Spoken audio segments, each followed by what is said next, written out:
10वीसाठी किंवा 8वी 9वी 10वी सगळ्यांसाठी आणि आता 10वीच्या बोर्डाच्या परीक्षेच्या दृष्टीने अतिशय महत्त्वाचा भाग इंग्रजी व्याकरणाचा आणि त्यामधला सगळ्यात इम्पॉर्टंट पार्ट म्हणजे ॲड अ क्वेश्चन टॅग.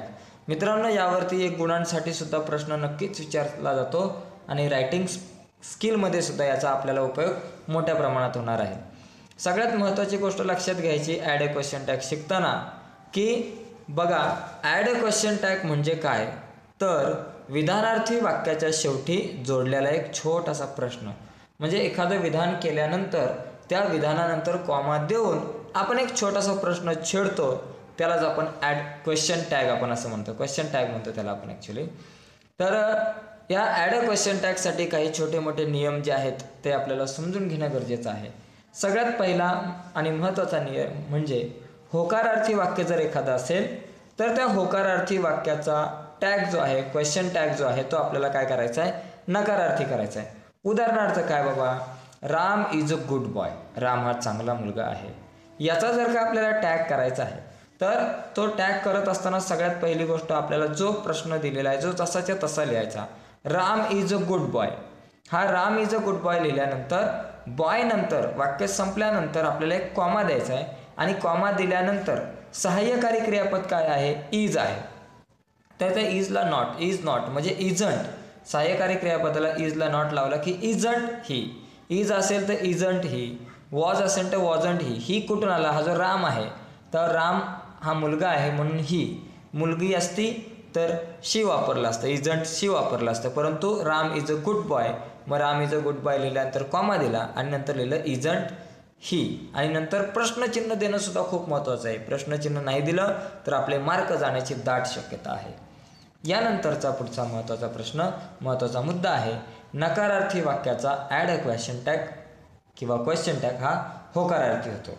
बघा, Ram is a good boy वरती होकारार्थी वाक्य होतं, परंतु असं असेल Ram is not a good boy, Ram चांगला मुलगा नाही आहे, मग नंतर मग याचा क्वेश्चन टॅग कसा होणार, नकारार्थी होणार.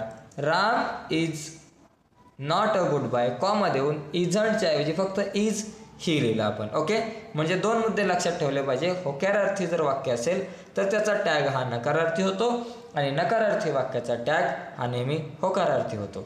यानंतर पुढचा मुद्दा बघा की जर एखाद्या वाक्यात सहाय्यकारी क्रियापद दिलंच नसेल तर मग काय करायचं, तर सहाय्यकारी क्रियापद दिलं नसेल तर डू, डज किंवा डिड यांचा वापर आपल्याला करावा लागेल किंवा यांचा वापर करून यांची मदत घेऊन आपल्याला आपला टॅग पूर्ण करायचा आहे. तर कसं बघा, एक उदाहरण आहे, Ram goes to school every day, Ram दररोज शाळेत जातो. बरं का, आता याच्यामध्ये सहाय्यकारी क्रियापद नाहीच आहे, डायरेक्ट क्रियापद आहे, गोज आहे, गो आहे म्हणजे जाणे क्रियापद आहे, इज वगैरे काहीच नाही आहे. मग काय करायचं, गोज. आता एक लक्षात घ्यायचं, जर वर्तमान काळ असेल तर डू किंवा डजचा वापर करायचा आणि भूतकाळ असेल तर डिडचा वापर करायचा. राम गोज टू स्कूल, गो हे पहिलं रूप आहे म्हणजे वर्तमान काळ आहे. मग वर्तमान काळ असेल तर काय करणार आपण, आपलं वाक्य जसं तसं लिहायचं, Ram goes to every day आणि एव्हरी डे नंतर डझंट ही वापरला. राम एकवचनी आहे म्हणून डझंट ही, आणि रामच्या ऐवजी जर अनेक वचनी असतं, उदाहरणार्थ बघा हे वाक्य, they go to school every day. Okay, they go to school हा पण काय आहे, साधा वर्तमान काळ आहे. इथं करता अनेक वचनी आहे, एक वचनी होता, करता एक वचनी असेल तर डझंट वापरायचं, डजचा वापर करायचा. आणि करता जर अनेक वचनी असेल दे तर आपण काय करणार, डूचा वापर करणार. बघा काय केलं इथे, they go to school every day, हा दे होता म्हणून डोंट वापरला आपण, डोंट दे वापरलं असतं. देच्या ऐवजी सीता असती, सीता गो टू स्कूल, तर आपण काय वापरलं असतं, डझंट वापरलं असतं. लक्षात आलं, म्हणजे वर्तमान काळ असेल तर डू किंवा डज वापरायचा आणि वर्तमान काळामध्ये करता जर एक वचनी असेल तर आपल्याला डजचा वापर करावा लागेल आणि करता अनेक वचनी असेल किंवा आय असेल तर आपल्याला डूचा वापर करायचा.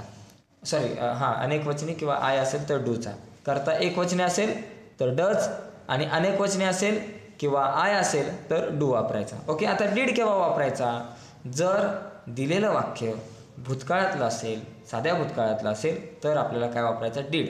आता हे वाक्य बघा, Ram went to school, Ram शाळेत गेला. आता वेंट जे आहे ते गोचं दुसरं रूप आहे म्हणजे इथं साधा भूतकाळ आहे. मग भूतकाळ असेल तर आपल्याला कोणाचा वापर करावा लागणार आहे, डीडचा वापर करावा लागणार, या डीडचा वापर करायचा. मग काय होईल, राम वेंट टू स्कूल जसं आहे तसं, आणि डिडंट ही. ओके, आता इथे दे वेंट टू स्कूल असेल तरी पण आपण काय करणार, डिडंट दे करणार आणि प्रश्नचिन्ह. तर अशा प्रकारे आपण ॲड अ क्वेश्चन टॅग याचा वापर, ॲड अ क्वेश्चन टॅगचे प्रश्न जे आहेत आपण सोडवू शकतो. नक्कीच तुम्हाला समजलं असेल. समजलं नसेल तर पुन्हा ही व्हिडिओ पहा, आणि समजलं असेल तर आपला चॅनल जो आहे तो सबस्क्राईब करायला विसरू नका. आजच्यासाठी एवढंच. पुढच्या व्हिडिओमध्ये आणखी खूप काही शिकूयात. Okay, thank you.